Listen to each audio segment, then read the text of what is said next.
Thanks a lot. Let me see if this works. Yeah, it does work. Thank you. I'm very honored to be here. It'd be a lot better if you lower the lights. I'll say the truth, I promise.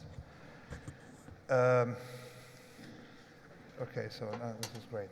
Yeah, on my way here, I looked with horror at my mail, and someone said, well, it's going to be 20 minutes TED style, and then a Q&A. The minute I had the TED style, I shivered, because my entire idea is to be exactly the reverse of a TED style lecture.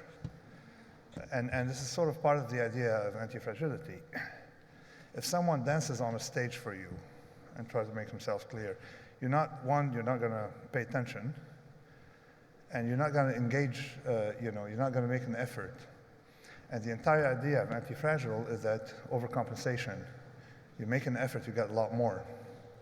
This is why you have horses, good horses lose when they're in competition with weaker horses.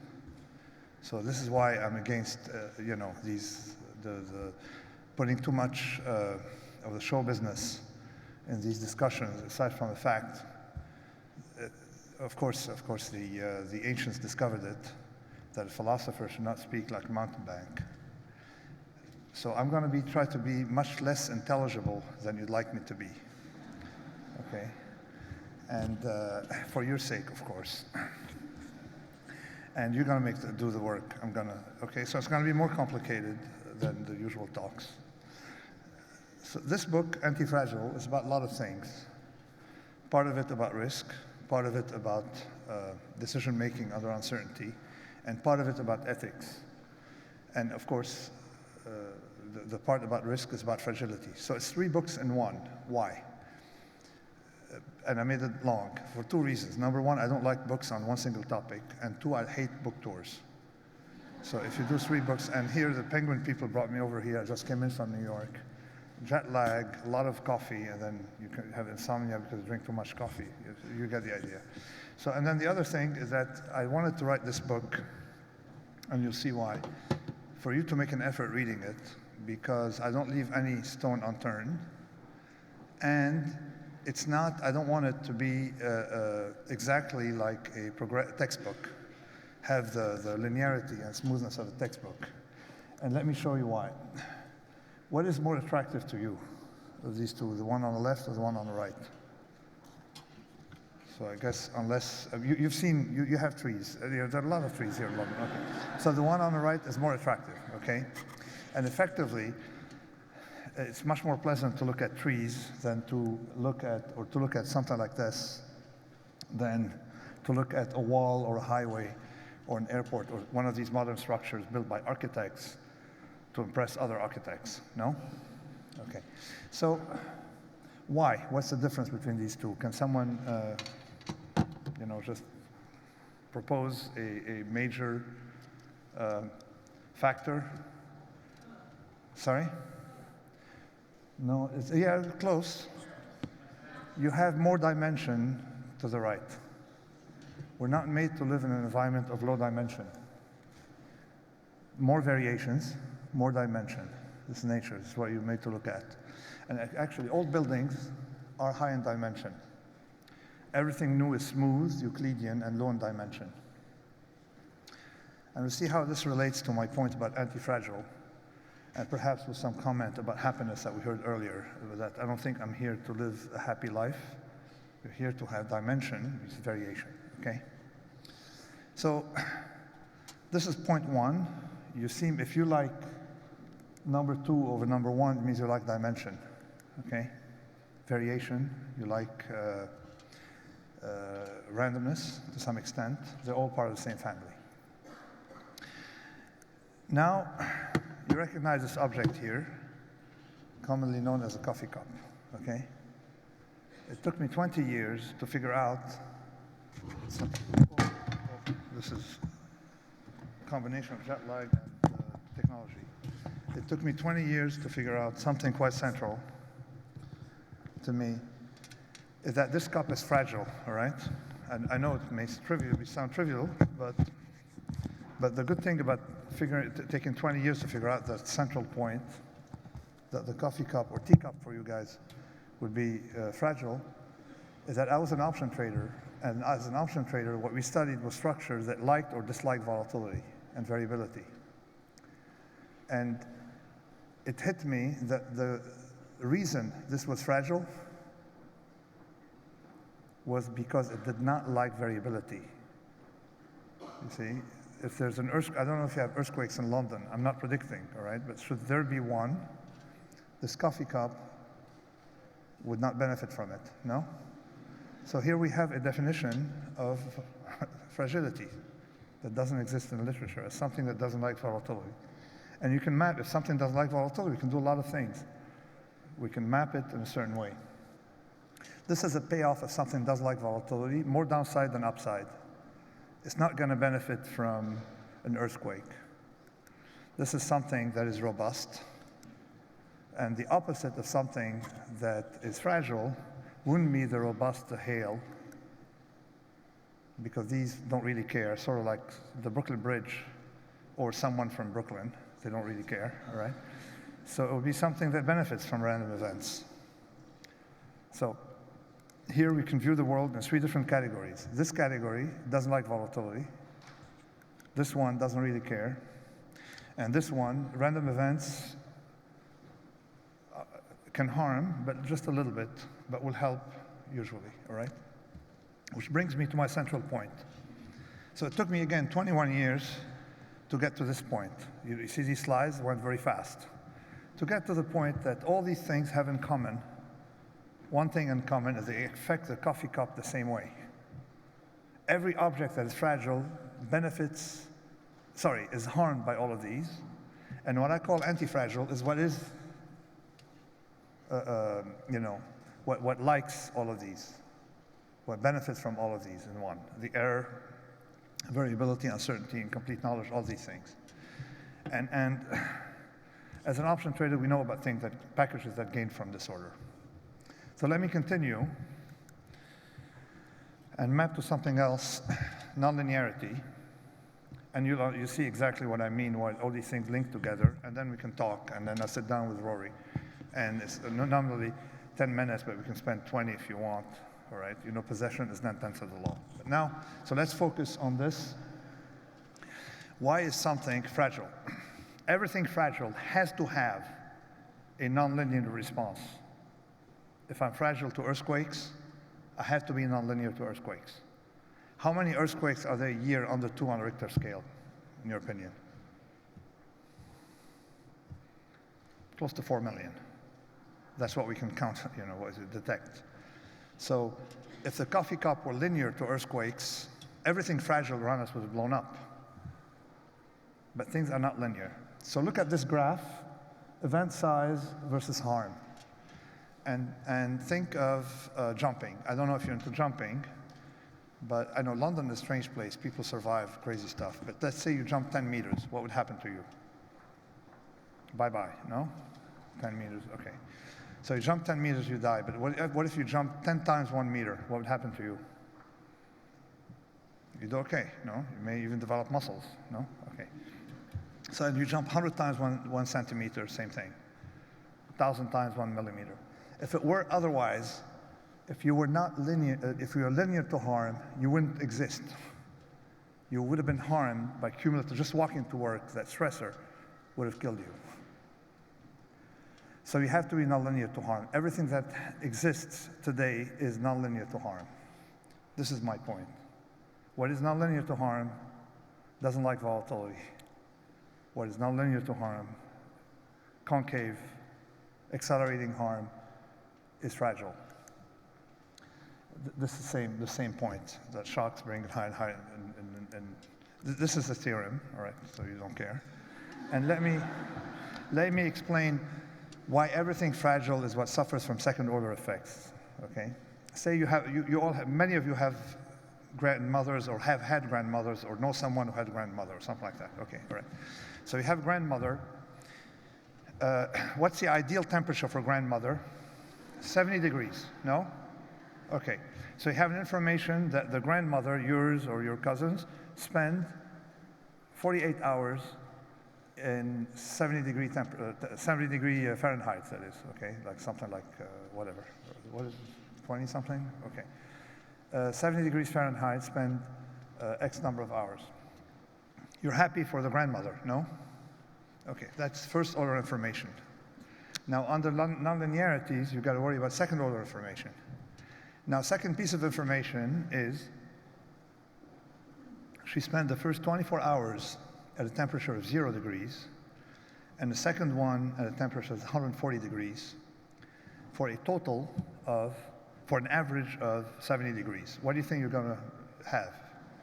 No grandmother, inheritance, funeral, these things. All right.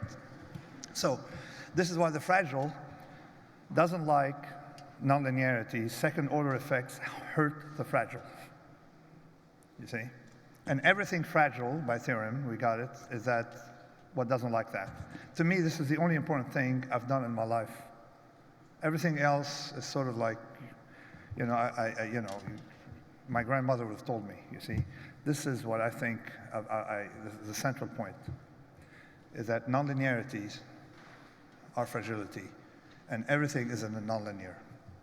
The linear was detected anyway. So if the coffee cup were linear to harm, it would have gone. You know, you drink it 10 times, it's gone. Cumulative harm doesn't matter much beyond some material fatigue. You tap it with a little higher intensity than usual, it breaks. Everything's like that. You smash a car against a wall at 50 kilometers per hour. No car, you know, no wall, no you. But you do it 1,000 times at tenths of a kilometer per hour, and nobody cares, right? Okay, so with this, we can do a lot of things. Already detect any payoff. If it's convex, you have accelerating benefits. If it's concave, accelerating harm.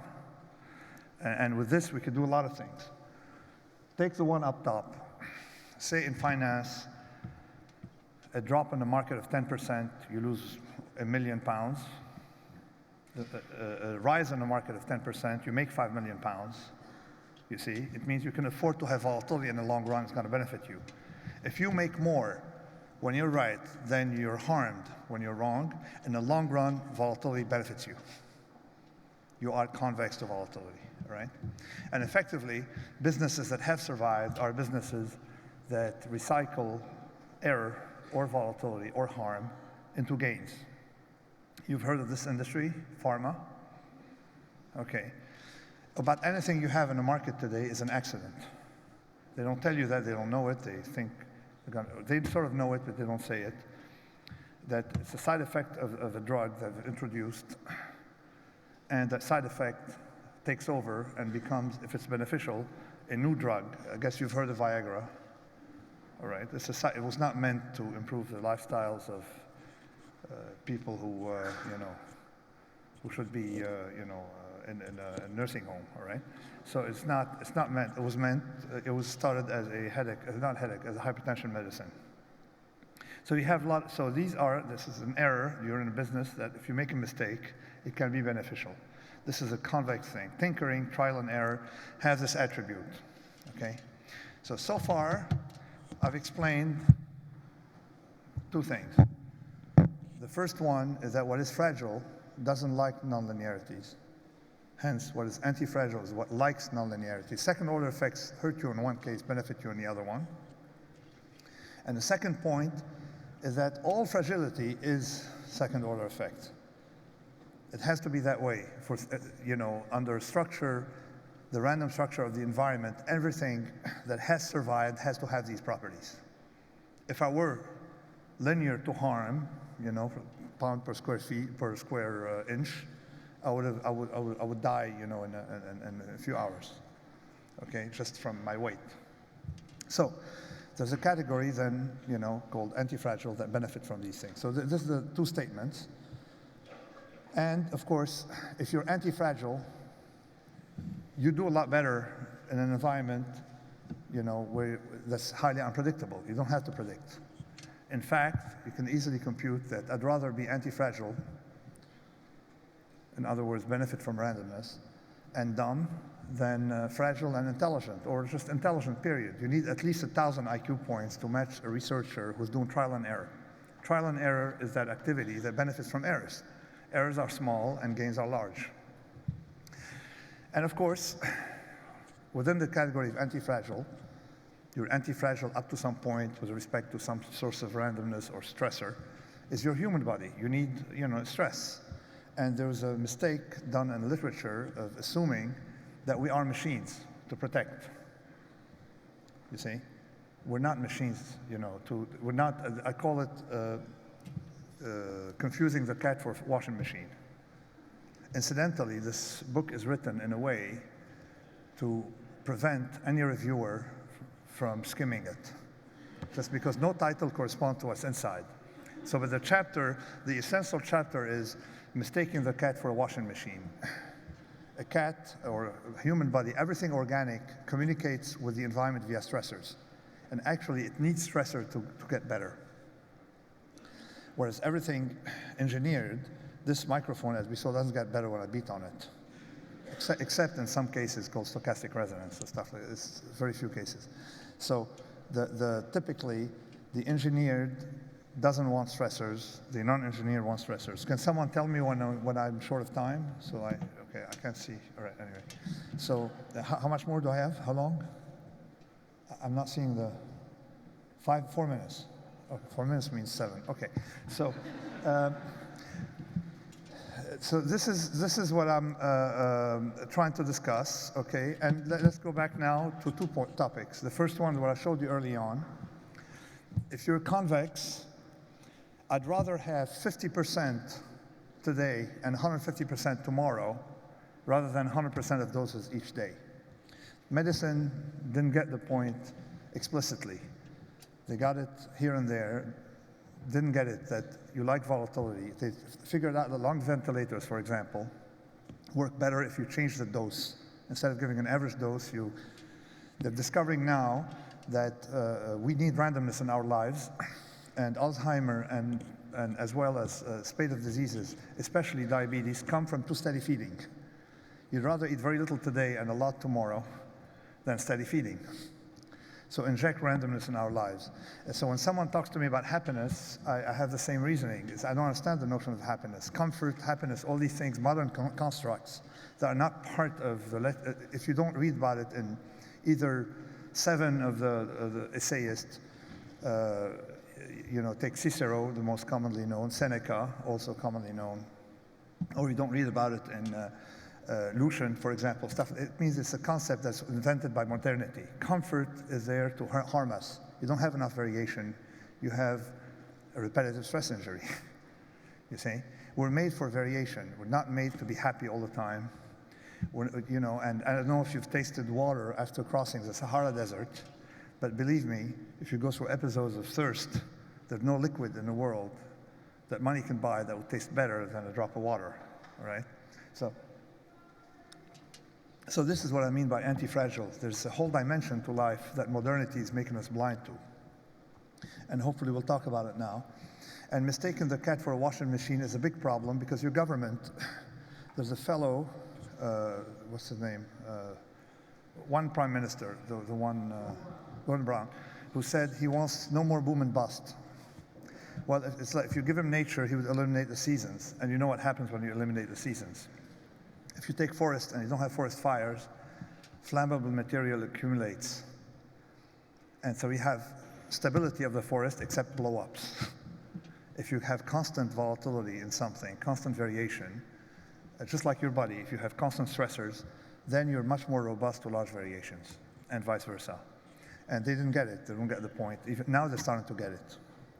It's a little too late now after this crisis, that if you make someone too comfortable, you harm him, and that applies to everything that has characteristics of an organic system, namely the human body, or the economy, or the hairdresser industry, or anything like that, with that kind of volatility. What we have to do is, in a moral domain, protect the failures in case that happens, because it's costly, morally to let it go, but we can preserve the system while being, using all that's smart in nature while being moral. What nature is not moral. So these are the things that we want to touch on. That there's a category of thing called anti-fragile. We can define it, we can measure it. And also measure fragile because mathematically it's the same thing. And so I've written this on it. One chapter has to do with the topic of the ethics of someone has the upside at the expense of others. So you're anti-fragile, someone else takes the losses, like bankers. And we can apply it to a lot of things. I have this, and I also have you can find it on the web. I have a mathematical document. Now volume 1 is ready, freely available on the web, that has the math behind all these things.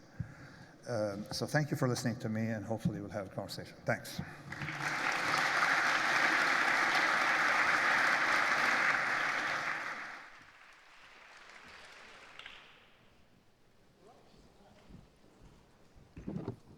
I've got to ask this, particularly given the audience, Nassim.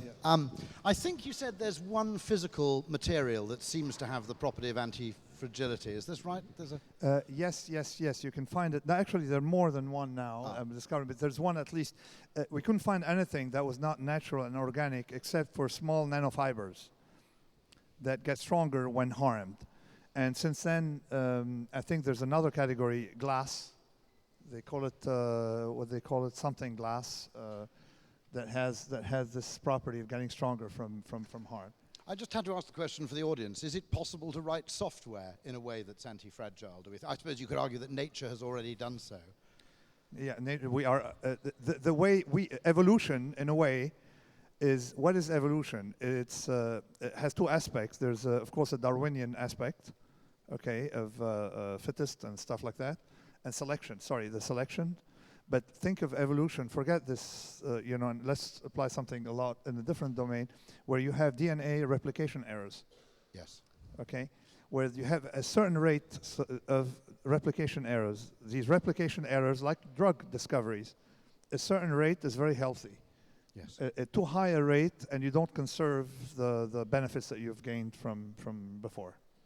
So there's a certain rate. So it should be possible to create, certainly in a digital domain, things which... They are already. I mean, I had an email since I published the book. This was more successful than a Black Swan in the intellectual spheres with the people like you reading it. I'm saying as compared to seeing it in airports in the US, which is great because a lot of people like myself don't buy a book they see in an airport, all right? So... Good heuristic. Great. Yeah. So I got an email from a lot of people, including someone at a big firm. They create random errors constantly. In a small random, again, there's a difference between small error and large error. Small random errors constantly in the system, and they call it the something, name of the firm Monkey. And that protects the system because it makes it stronger. Let me give you an example of an industry that benefited from errors. The air transport industry. In the United States, we have 21,000 takeoffs every day. And exactly the same, we've had the same number of landing, okay, over the past 3.5 years. No one commercial plane crash, not one. Why? This is an industry that every time you have a plane crash, the probability of the next plane crash is smaller. So it saves lives in a way. So had the Titanic not taken place then, you see, they're building bigger and bigger ships, it would have collapsed. It's the same concept of you want to fail early, you want to have your error early, not late. It's intriguing because there's an advertisement at Heathrow which is for a bank, and it says, you can fly with confidence. How come you can't invest the same way? And it actually raises me the interesting question that I feel more confidence getting on an aircraft than I do putting money in a bank. And then it occurred to me in part, of course, that the pilot's made to sit at the front of the plane. Comes my skin in the game heuristic in there, which is a moral thing, that I never tell people what they should be doing. I describe what I'm doing. Why? Ethically, there's called the skin in the game heuristic. I should be harmed by my mistakes if it entails, if it causes risk to others. And effectively, it's moral. It also generates safety. To give you an example, in Brazil, I got some emails. Since I wrote the book, I got better ideas, about the topic than I did before. And I got an email from Brazil explaining that the pilots requested that engineers take half an hour random rides on helicopters once a month, right? And the rate of on helicopters, the rate of the crash rate is down to 0. They said, okay. So when the pilot is on a plane, but think of driving when you drive on the M4. It's crazy. You can imagine the smallest little glitch can cause 50 cars to. Everybody has skin in the game.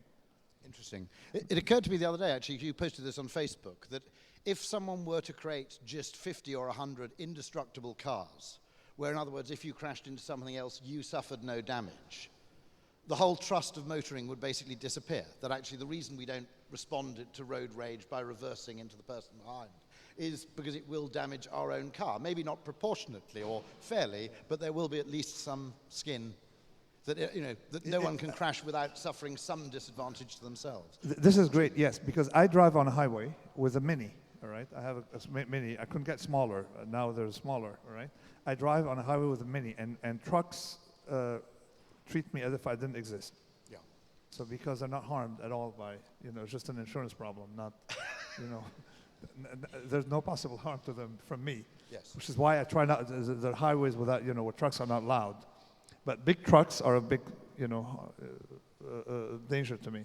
So essentially there's a massive distinction, I suppose, if you're a cybernetician, to say, between things that have feedback loops that improve them and things where there effectively it's only one-way traffic, as it were. Is that fair? Yes. I mean, there are things, the way I defined it here, things that have a fractal structure, where in fact you're talking about body parts, all right? Yes. It'd be an analog of talking about body parts rather than talking about the whole thing.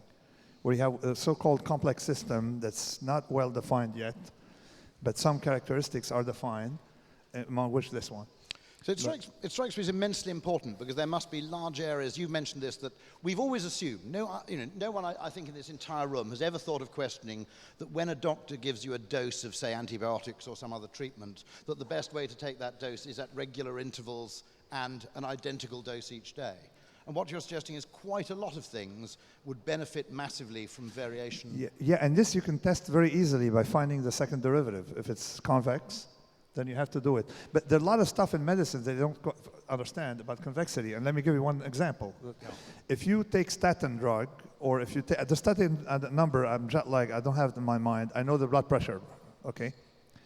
I'm sure at this average, this group doesn't have a lot of blood pressure. But say you have, you're classified as hypertensive, okay? Slightly hypertensive. They recommend taking a drug. What's the chance of a drug helping you? 1 in 67, number needed to treat, okay? And you have all the side effects. Now, if you're hypertensive, very, very hypertensive, with the systolic above, the 175 thing, then you have 85% chance of benefiting. So you have nonlinearities with drugs, which means that any service, a health service, anything, we should treat the very ill much, much more aggressively. Yeah, and the less ill, we should neglect, okay? Because everything we've been giving to healthy people has turned out, with no exception, including aspirin, to be harmful somewhere. Interesting. You see, even aspirin, people gave it to me as, I wrote here, everything but aspirin. And of course, the ink was not dry till it was discovered that aspirin triples the risk of blindness. There has not been any substance that you can give the human body to make it more comfortable that doesn't have side effects. Intrigued. That's fantastic. And you can map that from convexity. It's mapped in the back of the book. And a similar case in terms of this would be that there's a trend diet. I couldn't resist, working in advertising, I couldn't resist trivializing this slightly. So getting one of the world's most eminent philosophers to talk dietary advice appealed to my... I'm not a philosopher, I'm an engineer. Fair enough. No. But actually the 5-2 diet, some of you may have heard of, which is you eat normally for 5 days. Yeah, but this is written here before the guy published it. But there's one mistake in dieting, and let me explain to you a mistake on these diets. We are part lion, carnivore, part herbivore, part cow. How many hours do the cows spend eating every day? Most of the day. Most of the day. And how often does a lion eat?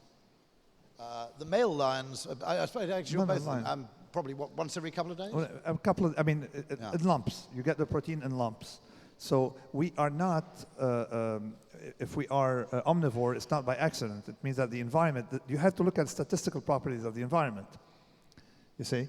So when people studied the Cretan diet, they saw what these people ate and said, oh, let's replicate it, and here we'll have people who live 90 years in New York. It didn't work. Why? Because in Crete, I'm Greek Orthodox. In Crete, they're up to almost 200 days. The Greek Orthodox Church has 200 days of no protein days. Where fast is so harrying fast. You can have protein, but it's very difficult. Where like 40 days of Lent, another 40 days here, every Wednesday, every Friday.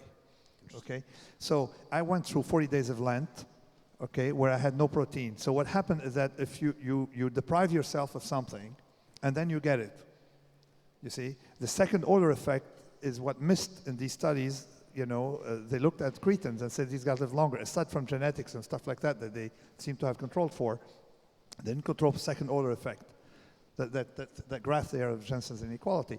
So if you deprive if you're going to have your protein, okay, have them like we're made to have them, which is irregularly, you see? And if you're going to eat salads without dressing like cows, eat all the time. You see, so this is how, instead of having salad and meat and stuff like that together, you should lump it. And effectively, to correct for the steadiness of the diet, the Orthodox Church probably, just like Islam has a month of fasting, has countered with its own, regulator against modernity, or its own, modernity. So the interesting thing is that this is quite interesting, because actually we started with Rory this morning, who's an expert in primate psychology, and there seemed to be a very strong message there that as primates, it does us good just to take breaks from things. So the religious practice of abstinence, or of having certain periods or festivals of the year where you behave differently. I've long proposed an email Sabbath, but I've had no success in getting this off the ground. Actually, I mean, now I'm reading the literature, since I have about 61 inequalities, all right, that are tabulated. The most recent one is all-nighters. Spending an all night, once in a while, without sleeping. People say, oh, you should sleep 8 hours a day. There's a second order effect. Has beneficial effects. Once in a while, you have no sleep at all. You have no sleep, which we are to match the randomness of nature. And once in a while, you have to, hunt at night or something. And effectively, it's very beneficial for neural formation. Sleeping during the day, occasionally? Yeah, I mean, you have to induce irregularity in your life, all right? So whether sleeping during the day, being places, changing partners, food groups, stuff like that. Whatever brings some or the gentleman mentioned earlier, have some boredom, and stuff like that. And the other one is the via negativa. It's worth just mentioning that for a minute, which is that actually, in many cases, the best way to intervene in a complex system is by simply removing one bad aspect of it. Is that right? Yeah, exactly. Yeah, there's a fellow here called Drewin Birch who computed, and I'm not sure of the number, but I know other number that sort of can give the same effect, that if you remove smoking from people's lives, you save more lives than everything done cumulatively since penicillin. Now, there have been other studies showing if you remove sugar, smoking, and other things, you effectively reduce the spate of diseases. So that's a via negativa, and fasting is a via negativa. One form of via negativa is what I call the barbell. The barbell is when you have, instead of having a strategy of doing things medium way, like investing in medium risk securities, you break it up into having 80% and no risk, and 20% very high risk. Sort of like having like these monogamous birds that have 80%, the females have 80% of their mating with the accountant and 20% with a rock star, okay? Or like sprinting, walking slowly and then sprinting outperforms jogging. Now we have all these things that we know. This is a part of that convexity argument. Now, via negativa is part of that equation. It's very naughty, apparently. Women are disproportionately attracted to rock star males around the time of ovulation as well. Exactly. Yeah. That is the barbell strategy. Yeah. Where instead of having, what it does is it removes 80% of its risk by having the accountant as a backup. So it's like investing 80% of your money in safe inflation hedged treasury bills. You see, that's sort of the idea. And 20% in high risk investments. But or having a linear combination of, instead of having Labour, you have Conservatives and Liberal Democrats. Yes. You see, that's the barbell. It's like Via Negativa. It's a version of it. It's really splitting things into two parts, into extremely boring life and extremely interesting life, rather than have halfway. Fabulous. That's the barbell. Paul Craven actually, just as the last point, because we're running out of time, Paul Craven has actually adopted your barbell philosophy for property. Yeah. Property. He's actually planning to move to one tiny flat in the centre of London and then a house miles away on the coast in the depths Well, of that's a nowhere. barbell. That's a barbell. There you go, That's Paul. a barbell. I'm going to exploit scarcity bias here. We're going to have one question. Now, who's fastest? Anybody? There must be... the lady there. Yep, absolutely. Is it a man or is it a gentleman? It's not a lady. It's a gentleman, man. sorry. It's a man. I'm a lady. And he has no hair He's and bald. has a beard. He's bald and has a beard. You can't take questions from that. I just wanted to ask, he talks about organic systems and the importance of things breaking because they strengthen as a consequence. If you think about the banking system, which pretty fundamentally broke, the problem is that's not made it stronger, is it? Because it's going to happen again.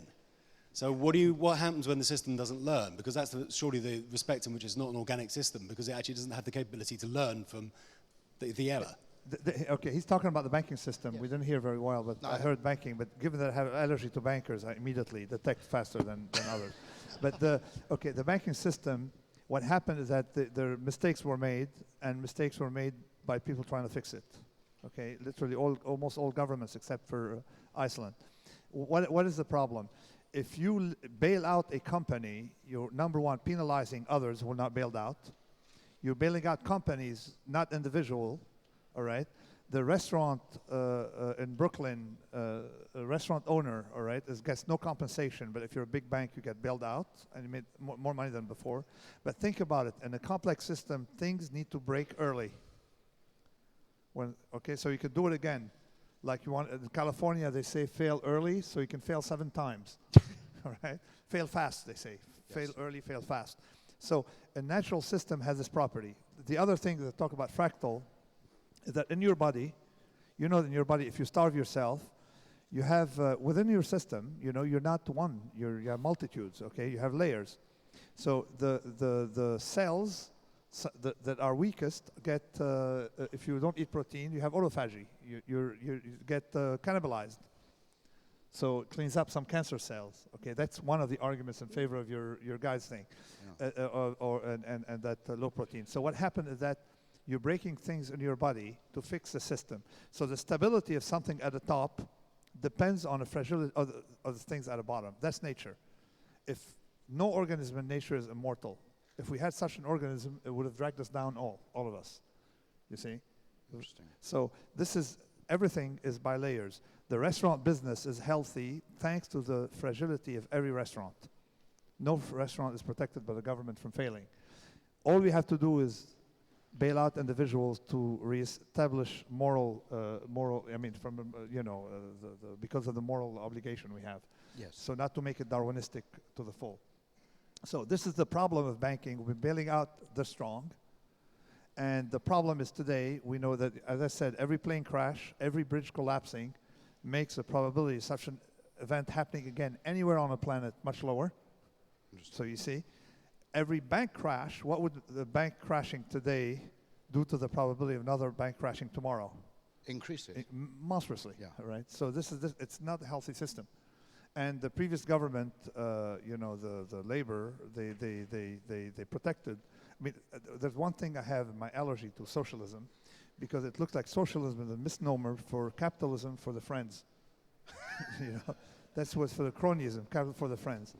Another thing to establish, how would why am I in favor of decentralization? You want to multiply mistakes.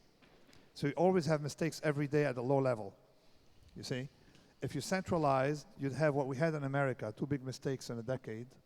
Or the euro, I guess. George Bush or the other. But Europe has been good. You know how? How? Not the euro. Because Europe came to destroy the nation state, to empower the small regions. Yes. Europe is modeled after, people think that the Catholic Church is a monolithic organization. It survived 2,000 years. Why? Everything follows one principle called the subsidiarity principle. Yeah. Nothing's ever done at the top that can be done at the bottom.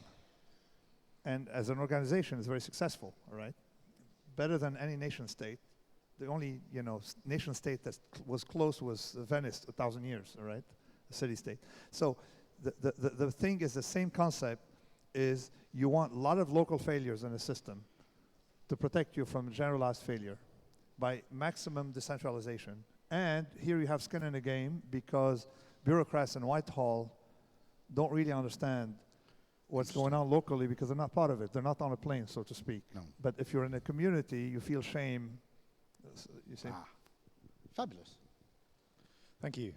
Thank you. And you'll be glad to know you're in a beautifully anti-fragile sector. Silicon Valley is, in fact, one of your favorites, I think, isn't it? Yeah, these guys are Silicon Valley of London. Kind of. Okay, Some, great, yeah. great. So Thanks. they'll be pleased. Thank you And very much Shoreditch indeed. is, of course. That was fantastic. Great. Thank you very much indeed.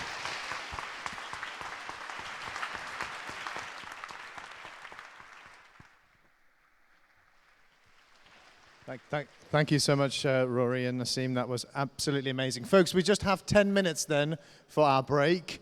So we start again at 3:20. Please help.